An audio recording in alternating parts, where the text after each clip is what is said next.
Hello students, आप सभी का हमारी नई क्लासेज में स्वागत है।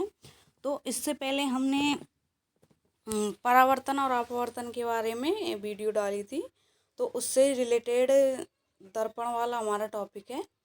तो हम इसमें दर्पण दर्पण क्या होता है, दर्पण कितने प्रकार के होते हैं और दर्पण के नियम क्या होते हैं, इन सभी के बारे में अध्ययन करेंगे। तो हम सर्वप्रथम जानते हैं कि दर्पण क्या होता है, तो दर्पण को समझते हैं। तो यदि हम किसी पारदर्शी कांच के एक तरफ अभ्रक तथा सिल्वर नाइट्रेट की पॉलिश कर देते हैं तो वह दर्पण का रूप ले लेता है। यदि हम कांच की एक तरफ पॉलिश कर देते हैं तो उसका एक भाग परावर्तक पृष्ठ व दूसरा भाग अपारदर्शक पृष्ठ की भांति कार्य करता है। और जो सबसे अच्छी पॉलिश ली जाती है दर्पण बनाने में, वो सिल्वर नाइट्रेट की ली जाती है, जिसका सूत्र होता है AgNO3।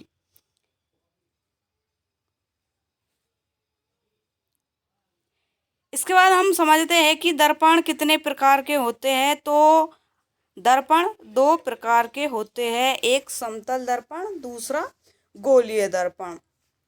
समतल दर्पण की विशेषता क्या होती है और गोलीय दर्पण की विशेषता क्या होती है। तो समतल दर्पण वह होता है जिसमें यदि हम किसी वस्तु को दर्पण के सामने रखें तो वह वस्तु का प्रतिबिंब उतना ही बड़ा व उतना ही ऊंचाई का दिखाई देता है। यह समतल दर्पण की विशेषताएं होती है। इसके बाद देखते हैं कि गोलीय दर्पण क्या होते हैं। गोलीय दर्पण भी दो प्रकार के होते हैं, अवतल और उत्तल।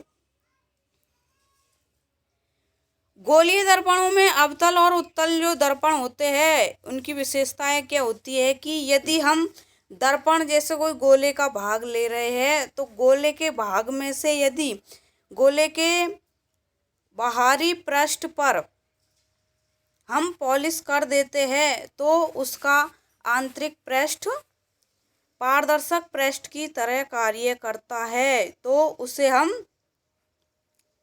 अवतल दर्पण कहते हैं। और यदि किसी गोलीय दर्पणों में गोले के आंतरिक पृष्ठ पर हम पॉलिश कर देते हैं तो उसका बाहरी पृष्ठ परावर्तक पृष्ठ की तरह कार्य करता है, तो उसे हम उत्तल दर्पण कहते हैं।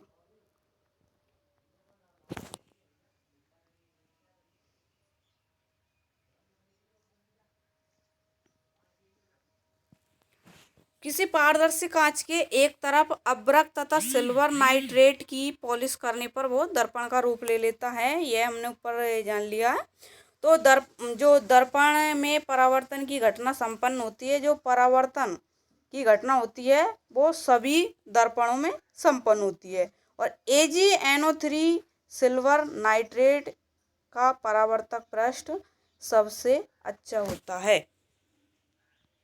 समतल दर्पण और गोलीय दर्पण अभी हमने देखा था कि जो समतल दर्पण है इसमें बिंब और प्रतिबिंब की दूरी समान रहती है, उसकी आकृति समान रहती है। और गोलीय दर्पणों में भी इनके अलग अलग उपयोग है और इनके कार्य भी अलग अलग होते हैं। तो हम सर्वप्रथम इसकी विशेषताएं देखते हैं कि समतल दर्पण की विशेषता क्या है। तो इसमें बिंब की दूरी बराबर प्रतिबिंब की दूरी दर्पण में समान होती है और बिंब की ऊंचाई और प्रतिबिंब की ऊंचाई भी इसमें समान रहती है। और प्रतिबिंब की इसमें विशेषता क्या होती है कि आवासी बनता है, सीधा बनता है और बिंब के आकार का बनता है।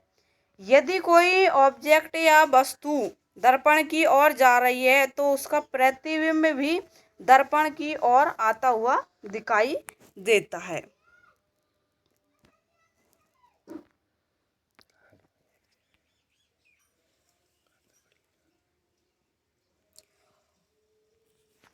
अगला क्वेश्चन देखते हैं। इसमें दर्पणों से संबंधित यह बहुत बार पूछा भी गया है कि H ऊंचाई वाले व्यक्ति को समतल दर्पण में अपनी पूरी प्रतिबिंब देखने के लिए h/2 ऊंचाई का समतल दर्पण होना चाहिए। यदि हम दो दर्पणों के बीच कोई बिंब रखे तो वह कितने प्रतिबिंब हमें दिखाई देंगे? तो दो दर्पणों को थीटा कोण पर रखने पर प्रतिबिंबों की संख्या हम n बराबर 360 डिग्री अपॉन थीटा, इस सूत्र से हम इसका मान निकाल सकते हैं। यदि हमारे पास n का मान सम आता है और यदि n का मान विषम आता है तो हम प्रतिबिंबों की संख्या कैसे ज्ञात करेंगे? यदि हमारे पास दो दर्पणों के बीच कोण 30 डिग्री दिया हुआ है तो हमारे पास n का मान 12 आएगा और प्रतिबिंबों की संख्या ज्ञात करनी है तो हमें n-1 कर देना है, तो हमारे पास प्रतिबिंबों की संख्या 11 प्राप्त होती है। यदि दो दर्पणों के बीच हमें 60 डिग्री का कोण प्राप्त होता है तो हमें n का मान 6 प्राप्त होता है और इनमें प्रतिबिंबों की संख्या 6-1 करके हमारे पास आती है 5। यदि दो दर्पणों के बीच यदि 90 डिग्री का कोण होता है तो हमारे पास n का मान आता है 4 और प्रतिबिंबों की संख्या हम n-1 बराबर 4-1 बराबर 3 आता है। और यदि दो दर्पणों के बीच का कोण यदि 120 डिग्री का होता है तो हमारे पास n का मान 3 प्राप्त होता है। यदि विषम संख्या हो तो उसे हम ज्यों के त्यों रख देते हैं। और यदि हमारे पास दो दर्पणों के बीच का कोण 180 डिग्री का होता है तो हमें इसका मान 2 प्राप्त होता है, तो हमारे पास n-1 करके हम प्रतिबिंबों की संख्या ज्ञात कर सकते हैं। तो 1 आया हमारे पास। यदि दो दर्पणों के बीच 0 डिग्री का कोण होता है तो हमें अनंत प्राप्त होता है, मतलब अनंत प्रतिबिंब में दिखाई देते हैं। अब हम देखते हैं कि गोलीय दर्पण अवतल और उत्तल दो प्रकार के होते हैं, कॉनकेव व कॉन्वेक्स। तो उत्तल दर्पण क्या होता है और अवतल दर्पण क्या होता है? तो यदि गोलीय दर्पण में यदि बाहर की तरफ हम पॉलिश कर देते हैं तो उसका आंतरिक पृष्ठ परावर्तक पृष्ठ की तरह कार्य करता है तथा बाहरी पृष्ठ अपारदर्शक पृष्ठ की तरह कार्य करता है।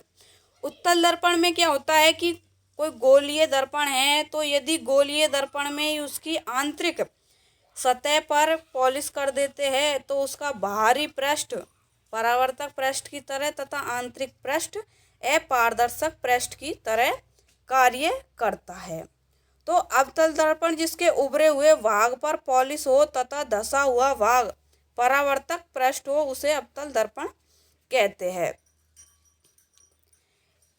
इसी प्रकार यदि आंतरिक पृष्ठ पर पॉलिश हो तथा बाहरी पृष्ठ पर उभरे हुए हो उसे हम उत्तल दर्पण कहते हैं। जो अवतल दर्पण होते हैं यह प्रकाश को केंद्रित करने का कार्य करते हैं, इसलिए इसे अभिसारी दर्पण भी कहते हैं। जबकि जो उत्तल दर्पण होते हैं यह प्रकाश की किरणों को फैलाने का कार्य करते हैं, इसलिए इन्हें अपसारी दर्पण भी कहा जाता है। अवतल दर्पण में जो प्रतिबिंब बनते हैं वो अधिकांशतः प्रतिबिंब वास्तविक तथा उल्टे बनते हैं, जबकि जो उत्तल दर्पण होते हैं इसमें सभी प्रतिबिंब आभासी तथा सीधे बनते हैं। इसमें प्रतिबिंब अवतल दर्पण में जो प्रतिबिंब बनता है वो बड़ा बनता है, जबकि जो उत्तल होते हैं उनमें प्रतिबिंब छोटे बनते हैं। अब इनके उपयोग देखते हैं कि अवतल दर्पण के उपयोग और उत्तल दर्पण के उपयोग कहाँ कहाँ पर इनका उपयोग किया जाता है। अवतल दर्पण का उपयोग हम सेविंग दर्पण के रूप में करते हैं। टॉर्च, सर्च लाइट, गाड़ियों के हेडलाइटों में व अग्र दीपों में अवतल दर्पण का उपयोग किया जाता है। दंत चिकित्सा के रूप में भी इसका प्रयोग किया जाता है। सौर भट्टियों में भी अवतल दर्पण का उपयोग किया जाता है। लेजर तकनीकी होती है उसमें भी हम अवतल दर्पण का उपयोग करते हैं। इसके बाद देखते हैं कि उत्तल दर्पण के उपयोग कहाँ कहाँ पर किए जाते हैं। तो जो रोड के पास लगे हुए दर्पणों में और गाड़ियों के साइड मिरर के रूप में उत्तल दर्पण का उपयोग किया जाता है। उत्तल दर्पण का उपयोग गाड़ियों के साइड मिरर व रोड के पास लगे हुए दर्पणों में क्यों किया जाता है? क्योंकि यह बड़े दृष्टि क्षेत्र को छोटे में